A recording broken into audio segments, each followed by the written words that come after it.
Continuamos en el aire, 9:30 de la mañana exactas, marca el reloj en la República Argentina y le recordamos que estamos en este especial patrio de trinchera, 9 de julio, por la segunda y la definitiva independencia. Acá estaremos hasta las 12 del mediodía. Recuerden que pueden seguir comprando sus rifas porque hoy se sortean los 12 premios de la rifa patria, la rifa para apoyar a esta gran comunidad de trinchera. Así que nos piden al 221-314-6881 sus numeritos antes de que empecemos a sortear en vivo y no se muevan de ahí hasta las 12, ¿no? No, se quedan ahí del otro lado hasta las 12 porque ya vamos a empezar obviamente con todo el desglose especial de este programa por el Día de la Independencia y ya estamos en comunicación telefónica, creo que videollamada, porque creo que los vamos a ver las caras, con el querido Mariano Dubín, licenciado en Letras, docente e investigador, que ha estado aquí en Comunidad Ferroviaria también con los diálogos patrióticos, dándole vuelta un poco a esta idea de la identidad patriótica y demás, y hoy para hablar obviamente del suceso de la independencia y su contexto. Mariano, buen día, ¿cómo estás? Franco y Delfina te saludan de este lado. ¿Cómo están? Muy bien. El verdadero hecho patriótico es ir al galpón con el frío que hace, Sí, y no te imaginarás lo que es la escarcha acá adentro. Decir que en el estudio es uno de los lugares, la verdad que también que más cobijan. Pero bueno, lindo lugar. A pesar del frío, lindo lugar siempre venir aquí a Comunidad Ferroviaria. ¿Cómo estás vos? Bien. Muy lindo para todos los trabajadores hoy. Además de un hecho patrio y para los padres es un día de descanso, de no llevar las nenas a la escuela y que también se agradece esa patriada a nuestros próceres. Seguir recordando los hechos de nuestra patria con el feriado que y después, claro, una fecha patria que me parece que es simbólicamente es de la que más cala, la que más recursivamente se vuelve una y otra vez en el sistema político argentino. Pensemos en la idea del peronismo de la segunda independencia, inclusive hoy, ¿no? Desde el liberalismo intentan recuperar esta fecha patria dándole otro sentido. Es decir, si la intentan recuperar es porque aún hoy para ciertos sectores importantes de la sociedad es una fecha que dice cosas, que trae sentido, ¿no? De libertad, de independencia, de antiimperialismo, también de guerra, de lo que es lo nacional. Entonces me parece que son esas fechas que, más allá de lo que fueron en sí, en gran parte son lo que han sido a posteriori, ¿no? En términos de cómo se recuperaron, cómo siguen diciéndonos cosas, cómo nos siguen interesando. Y en eso, justo que hablábamos del feriado, en eso ha ocupado y ocupa un lugar muy importante la escuela, que ha sido una de las instituciones, si no la más importante, que ha hecho de estas fechas ritos populares, ritos cotidianos, que tienen que ver con formas de vestirse, con cantos, con himnos, con actividades. Que no dejan de ser interesantes para pensar esta fecha en sus distintas modulaciones, ¿no? Algunas más teóricas de lo que fue en términos históricos, políticos, y también otras modulaciones que no son tan aprehensibles, pero que son, en términos de experiencia, más vitales, ¿no? Como aún hoy, el 9 de julio, nos dice tanto de nosotros, de la política. Mariano, yo te quería preguntar porque mencionabas recién cómo es una fecha que la retoman muchos, ¿no? La retoman desde distintos sectores, es como... No es de esas fechas quizás que se han entrado en la grieta, podemos decir, incluso de la historia, ¿no? De la larga historia argentina. Pero si vamos a los hechos, ¿no? Y de lo que vos has investigado y abordado en tus investigaciones y demás, ¿quiénes hicieron la independencia? Por lo menos esa primera independencia, ¿no? ¿Quiénes la hicieron? ¿Quiénes la construyeron? No solamente digo ese 9 de julio, sino esas guerras de las que hablás. ¿Quiénes fueron los actores sociales que le dieron cauce y que le dieron potencia, ¿no? a esa lucha revolucionaria? Bueno, si uno fuera a un análisis fino, como en cualquier revolución, hay clases, sectores sociales distintos con intereses distintos, ¿no? Digamos, fue una revolución al mismo tiempo popular, antiimperialista o anticolonial, para decirlo en los términos de la época. En esa movilización popular, como en cualquier movimiento plebeyo, empiezan a aparecer utopías democratizadoras radicales, pero al mismo tiempo hubo sectores dominantes que también vieron la posibilidad de, en la independencia, como antes en la Revolución de Mayo y la idea de un gobierno patrio, el comienzo de un proceso de disolución territorial.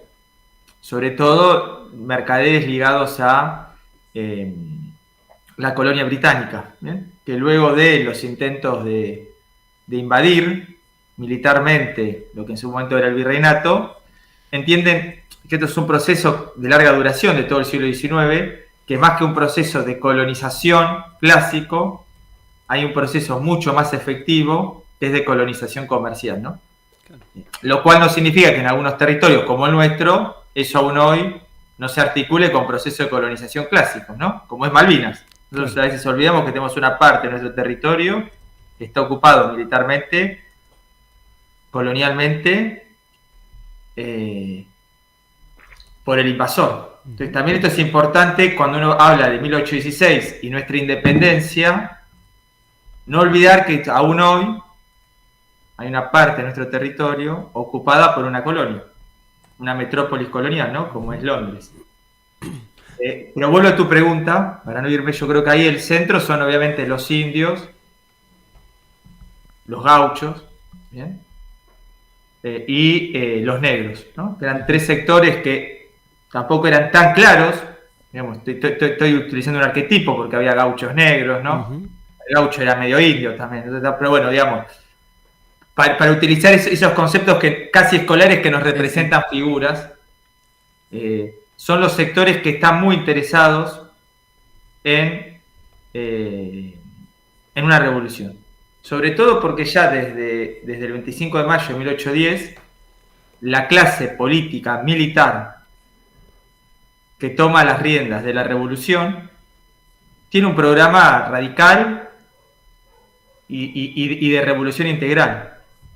No olvidemos el plan de operaciones de Mariano Moreno. De hecho, hay una aparición de textos literarios, programáticos, políticos, que son claves, ¿no? Yo siempre pienso, por lo menos, en tres grandes símbolos. Uno es la aparición de la gauchesca. Piensen que es la época donde nace la gauchesca. El primer poeta gauchesco, como tal hoy lo conocemos, es Bartolomé Hidalgo, un poeta mulato que guerrió junto a Artigas y luego muere en lo que ahora es la zona de Morón, que tiene dos grandes textos, uno que son sus cielitos, que eran cantos que eran para ser leídos, cantados, reproducidos en el ejército, y otro que es aún mejor, porque realmente en términos estéticos de armado es muy complejo, que es los diálogos patrióticos, ¿no? Que de hecho nosotros allá lo hemos reproducido sus esquemas, no tan gauchos, ¿no? Nosotros nos falta un poco de trabajo rural. Más urbano era el tema.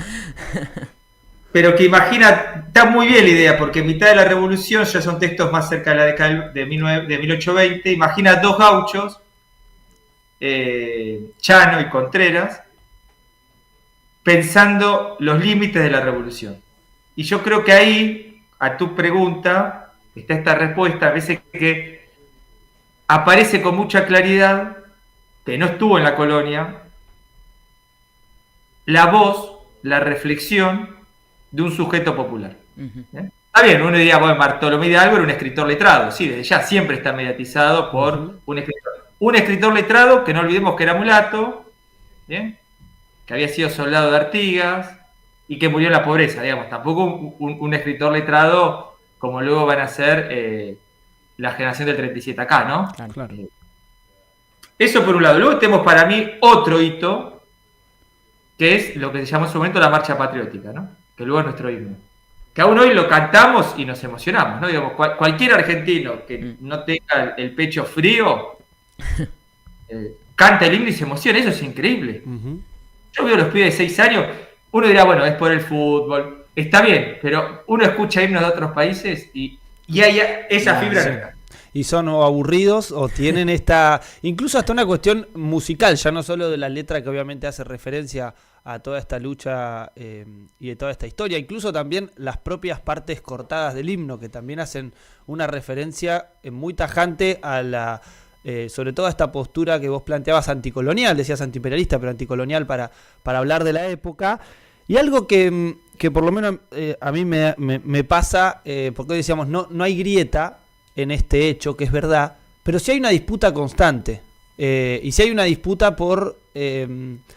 en el caso, bueno, recién vos nombrabas, recomendarle también a la oyentada Parte de Guerra, el libro de Mariano, Parte de Guerra, Indios, Gauchos y Villeros, ficciones del origen. En relación un poco a, puede ser el rol de estos sectores, ¿no? Este tipo de disputa, como también cuál era el proyecto de esa independencia, que es un poco desconocer o no hacer el encadenado histórico de lo que fue, por ejemplo, las invasiones inglesas también inscriptas en este contexto. Sí, no hay grieta porque los actores clave de ese proceso, yo cuando hablo de la independencia, en realidad hablamos de un proceso de 1810, por lo menos 1824, o están muertos en el ciclo político siguiente, o están fuera del territorio, o están como San Martín exiliados. Y rápidamente hay un proceso de revisión historiográfica, que entre otros ocupan López, Mitre. Tal es así que libros claves como el plan de operaciones de Mariano Moreno, que está en la biblioteca de Mitre, no se publica, no circula, no se conoce. Y hay una rápida revisión de esta revolución, que es plebeya, como decía, que tiene que ver con los gauchos, con los negros, con los indios, con los sectores populares, pero también sobre todo con un proyecto político anticolonial. Y ahí he dicho la gauchesca, el himno y el tercero, que era la monarquía incaica, ¿no? Que me parece que es algo que yo cuando trabajo con alumnos en escuelas te dicen, ¿cómo una monarquía incaica? ¿No? Que tiene que ver con un encabalgamiento político, también aparece en la marcha patriótica de López y Planes, ¿no? Tiembla en el Inca su antiguo esplendor, o tal vez estoy recitando mal, pero la idea de que la Argentina, o este país nuevo, todavía no se ha llamado Argentina, actualiza, continúa el antiguo esplendor indígena. Pero más allá de esto, en esa idea de monarquía incaica, hay un proyecto político que no tiene que ver con la República Liberal, que termina siendo Argentina, y que piensa que el ingreso a la modernidad, vamos a llamarlo en esos términos más filosóficos, sociológicos, el ingreso a la modernidad no puede ser a través de los pasos que hizo Europa. No digo que lo pensaron en estos términos, yo lo estoy traduciendo en estos términos. Y esos pasos es una monarquía incaica. Y eso nos sirve porque una y otra vez, luego van a ser las montoneras federales, luego van a ser el sindicalismo y la movilización durante el peronismo. Aparece una y otra vez la posibilidad de ingresar a la modernidad, es decir, dejar de ser un país atrasado en términos económicos, pero esa posibilidad tiene que ser a través de un sistema político original. Porque la acumulación originaria, la distribución de la riqueza del mundo ya está hecha. Entonces la única manera de recuperar eso es a través de un gobierno fuerte. Y esto es interesante, porque ya Mariano Moreno, en 1811, y luego la monarquía incaica, lo que están pensando, y eso tiene mucho que ver con el viaje que hace Belgrano con alguien que políticamente piensa muy distinto a él, Bernardino Rivadavia, se da cuenta que el proceso de acumulación de capital o el proceso de desarrollo capitalista tiene que ver con sistemas represivos del Estado. Lo que en su momento en Europa son la vuelta a las monarquías, ¿no? Monarquías constitucionales, lo que fuera, pero monarquías al fin. Es decir, no hay forma de que un Estado construya un desarrollo capitalista, un desarrollo económico, como quieran llamarlo, en un país, sin un Estado fuerte. Y eso San Martín se da cuenta, y eso es la monarquía incaica. Es decir, un Estado que pueda controlar el territorio, la economía y sobre todo los sectores más difíciles de controlar, que son los sectores altos, ¿no? Los mercaderes, los terratenientes. Entonces, sí, es una fecha que está fuera de la grieta, porque se tapa quién fue San Martín, se tapa quién fue Belgrano, se tapa quién fue Güemes, se tapa quién fue antes Mariano Moreno.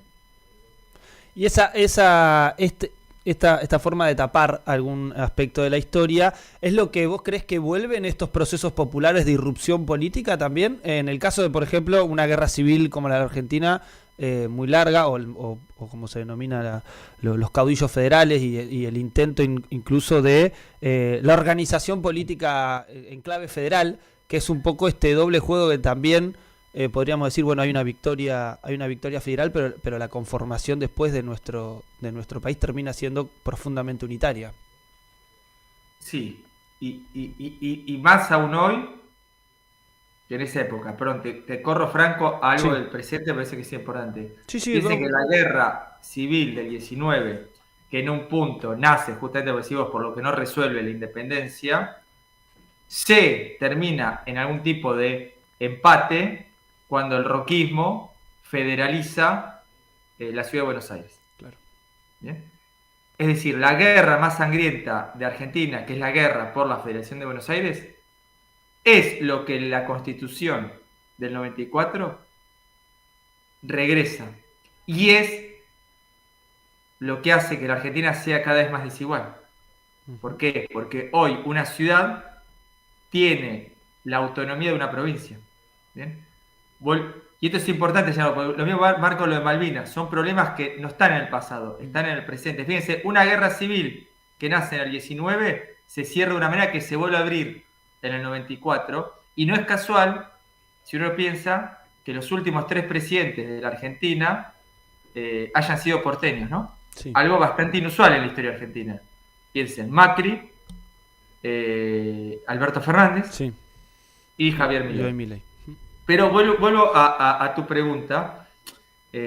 Sin duda, el ideario revolucionario continúa en los federales, ¿no? Eso no significa, como el caso de Alvear, el Manco Paz, digamos, que dentro de los unitarios no hubiera patriotas o que ocuparon lugares en los ejércitos y que sean personajes muy interesantes, como el Manco Paz, ¿no?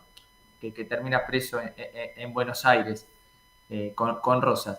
Pero además esto se ve en las cartas que le envía San Martín a distintos actores, y sobre todo al actor principal, que es a Rosas. No por nada le deja su sable corvo. Que si no lo fueron a ver, vayan a verlo, que es muy difícil de emocionarse en el Museo Nacional.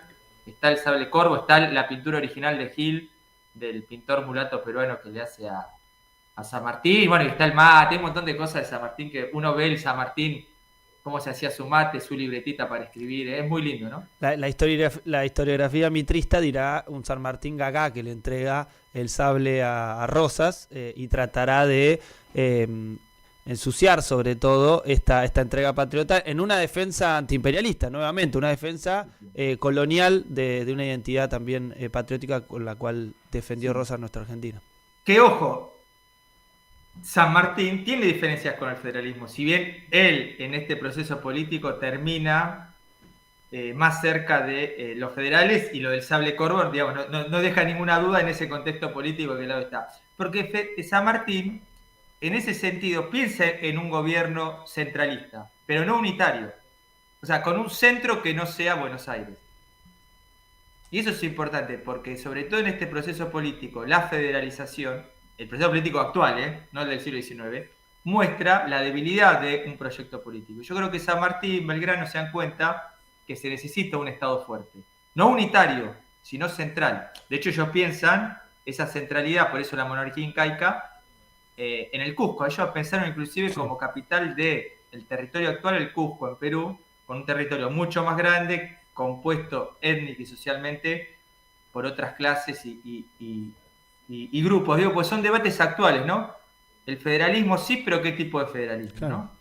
Centralismo sí, pero ¿qué tipo de centralismo? Entonces, ahí hay un debate que no es exactamente el que sea 1810, 1820, el mismo que sea 1830, 1840, 1850, y mucho menos a partir del 62 y la organización nacional que se hace con Mitre, que es un centralismo unitario, ¿no? Claro. Mariano, nos quedaríamos hablando obviamente todo el día con vos y sobre todo de estos temas que tanto nos apasionan y las vueltas que podemos hacer y estos vaivenes, ¿no? Entre el presente y el pasado, que es un poco la idea de este programa, como te comentábamos, hablar también de estas persistencias. Nombrabas una institución que para nosotros es fundamental y vos como docente nos gustaría también que nos compartas esta reflexión para ir despidiéndonos en relación a cuál es el rol de la escuela en todo este entramado y sobre todo en este escenario de ocultamiento de una parte de nuestra historia y sobre todo además porque vos planteabas, ¿no? Es reproductor de ese lugar en donde no hay grieta. Sí. Bueno, la escuela tiene una gran cualidad, que es la última institución moderna del Estado. O sea, la escuela es el último lugar donde se guarda el lugar común. Uh-huh. Y en ese sentido, en esa búsqueda de la posgrieta, hay una idea de lo comunitario y de lo común, que no es poca cosa en una sociedad cada vez más atomizada y que tiende a la individualización radical. Entonces, yo creo que la escuela está en esa paradoja de defender un lugar común frente a una sociedad que se desintegra. Pero me parece muy interesante que donde se ajusta, donde se agarra el sistema escolar y las maestras, digamos, que en ese sentido hay un inconsciente colectivo que muchas veces es más radical que los proyectos políticos, se agarra en los grandes héroes y hechos de la patria. Uno después podría discutir si esos hechos son tan así, porque es como el cambalache de Discépolo, ¿no? Sí. Está Sarmiento, está San Martín, está el Chacho, están todos tomando mate. Todos conviven con las empanadas. Pero que es un pensamiento idílico popular. O sea, no sé si vieron, por ejemplo, Underground de Kusturica, donde terminan todos muertos y bailando. La esperanza popular es que en un momento haya algo post-crisis, post-conflicto. Que eso a mí no me preocupa, pero sí me interesa la necesidad o la reivindicación de las gestas patrióticas. ¿Bien? Y sobre todo, la de una historia en común. No hay revolución, no hay cambio sin una historia en común. Sobre esa historia en común luego uno le pone matices. ¿Bien? Pero también en ese sentido necesitamos a Sarmiento, necesitamos a Alberdi, necesitamos a Bartolomé Mitre, en el sentido que son parte de nuestra historia, más allá que uno sobre eso tenga distintas interpretaciones, pero no hay transformación sin sentirse parte de una historia. Entonces yo creo que la escuela ocupa un lugar que un proyecto político revolucionario, o por lo menos nacional, tendría que tener, y de hecho si uno ve, por ejemplo, algunas producciones como en su momento fue Paca Paca, había algo de esto, uh-huh. Que no hay forma de cabalgar en esta historia sin montarse en los grandes caballos de nuestra historia, ¿no? Uh-huh. Digo caballo también recordando este poema de Hellman, ¿no? O sea, y creo que es el último lugar, ¿no? Porque si uno va al mercado, va a las redes, va a la oferta de los medios de comunicación, a la oferta musical, es muy raro escuchar que en un lugar se hable de Rosas, ¿no? O de San Martín, o de Belgrano. Y es muy raro porque uno cuando tiene hijos, va a un lugar donde todos los días ve la bandera argentina, la escarapela, la ve a San Martín. Yo me siento emocionado, ¿no? Porque son todos los temas que me interesan. Pero es el último lugar que los resguarda. Sí. Uh-huh. Y creo que eso hay que cuidarlo, porque es lo que nos hace argentinos. Luego sobre ese ser argentino hay un debate, ¿no? Uh-huh. Totalmente. Pero sin ese ser argentino no hay nada. Tal cual. Mariano, nos quedamos... insisto nuevamente, con muchas ganas de seguir hablando. Sabés que sos más que invitado no solamente a seguir construyendo los diálogos patrióticos, una línea que seguramente nos va a seguir trayendo distintas propuestas aquí a Comunidad Ferroviaria, pero también aquí a los micrófonos de Trinchera y obviamente también a la revista para cualquier aporte e intervención que quieras hacer. Muchas gracias. Gracias por invitarme. No, por favor. Fuerte abrazo y feliz día y feliz feriado. Muchas gracias. Pasaba entonces por el aire de Radio Trinchera Mariano Dubín, docente, investigador, licenciado en letras, escritor de Parte de Guerra, Indios, Negros y Villeros. Negros y Villeros. Ficciones de origen. Muy buen, muy recomendado. Indios, Gauchos y Villeros, Ficciones del origen. Si leen la síntesis, digamos, la la contratapa van a decir qué y Sí. después entran y reentran. Hermosa construcción de Mariano esta, Sí. como otras que tiene, como otros libros que tiene. Así es. Esta parte de guerra es parte del plan de operaciones, una serie de escritos que realizaron nuestros amigos de Editorial M de Malicia, lo cual les mandamos En un donde fuerte tienen abrazo. 20% de descuento si son de la comunidad Es trinchera. parte de la comunidad trinchera. Para que ustedes se den cuenta que 20%. que este universo es muy grande. Es muy Sí. grande. Pedro ponía en el chat, coincidimos, hermosa charla para pasarla en las escuelas. Realmente así que quedará cargada en el YouTube de Trinchera TV, la pueden revivir, la pueden escuchar quienes llegaron un poquito más tarde porque o quienes están medio dormidos, ¿no? Porque es feriado y capaz alguno la escuchó ahí medio con un ojo Y acá medio hay gente que dice, lagañado. no les voy a mentir, estoy tapada hasta la pera, Por eso. dice Solange, por ejemplo. Por eso, si uno la quiere volver a escuchar, va a estar ahí cargada en el YouTube con el especial Patrio del día de hoy, en donde ya, ¿no? Vamos a escuchar música porque... Se viene.